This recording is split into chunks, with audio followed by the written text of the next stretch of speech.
UP ATS सीमा को अज्ञात location पर लेकर चली गई है।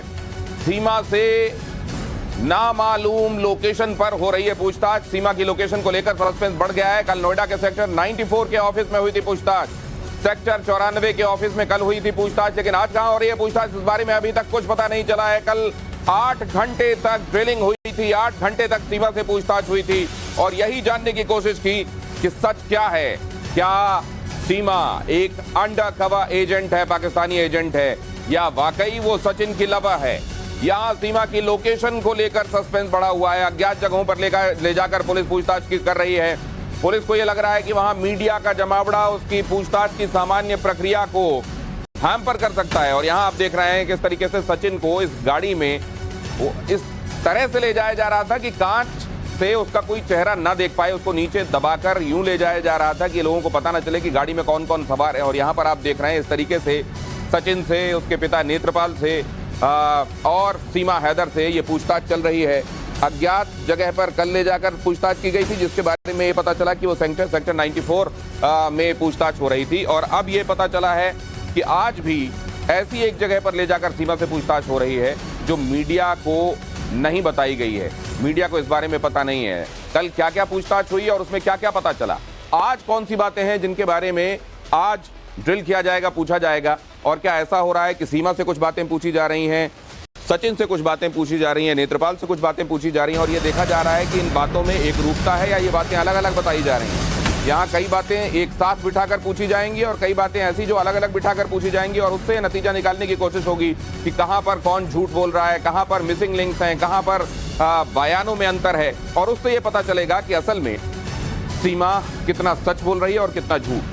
क्योंकि अब तक बहुत सारी बातें ऐसी हैं जिससे शक की सुई सीमा की तरफ घूमती है। मसलन उसके पास कई पासपोर्ट क्यों हैं, उसके पास कई सिम कार्ड क्यों हैं, उसके पास कई सेल फोन क्यों हैं।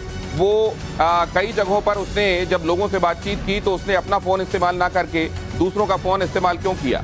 वो दुबई और दुबई से शारजाह, शारजाह से नेपाल और नेपाल से हिंदुस्तान कैसे पहुंची और इस दौरान किस किस ने उसकी मदद की। क्या वो तमाम कड़ियां जुड़ रही हैं? क्या सीमा इन बातों का संतोषजनक ढंग से जवाब दे रही है?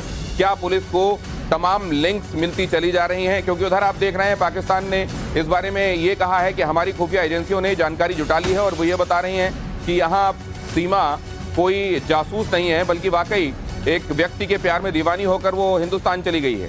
ये केवल प्यार में पागल हो जाने का मामला है, प्यार में एक्सट्रीम स्टेप्स उठा लेने का मामला है, उससे ज्यादा कुछ नहीं। लेकिन पाकिस्तानी खुफिया एजेंसियां अगर किसी को क्लीन चिट दे रही हैं तो फिर उस बारे में और ज्यादा शक और शुबा पैदा होना लाजमी हो जाता है।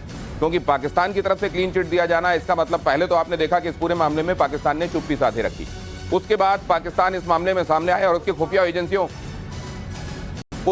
एजेंसियों की तरफ से ये कहा जा रहा है कि नहीं, ये सिर्फ प्रेम प्रसंग का ही मामला है। अनुज हमारे संवाददाता आपको और ज्यादा जानकारी दे रहे हैं। अनुज, बताइए क्या जानकारी आपके पास। देखिए, सीमा हैदर के साथ कल एटीएस ने कई घंटों तक पूछताछ की। पूछताछ के बाद एक बात सामने आई कि सीमा हैदर सचिन से पहले भी भारत के कुछ लोगों के संपर्क में थी। उसने दिल्ली एनसीआर के कुछ लोगों से संपर्क साधा था, उनसे उसकी बाकायदा बातचीत भी हुई थी। इतना ही नहीं, एटीएस का ये मानना है कि सीमा हैदर बेहद शातिर दिमाग है, क्योंकि वो हर सवालों का इस तरह से जवाब दे रही है कि एक बार एटीएस भी हैरान हो गई थी। जाहिर तौर पर कल उससे कई सवाल जवाब किए गए, जिसमें मीडिया में दिए गए उससे इंटरव्यू को लेकर भी सवाल पूछे गए। साथ ही साथ उसे अलग बैठाकर बाकायदा उससे इंग्लिश पढ़वाई गई, जिसे उसने बखूबी न सिर्फ इंग्लिश पढ़ी बल्कि उसका जो प्रोनाउंसिएशन था, जो उसका उच्चारण था, वो ऐसा था जैसे कोई पढ़ा लिखा, कोई इंग्लिश को अच्छे से जानने वाला शख्स हो।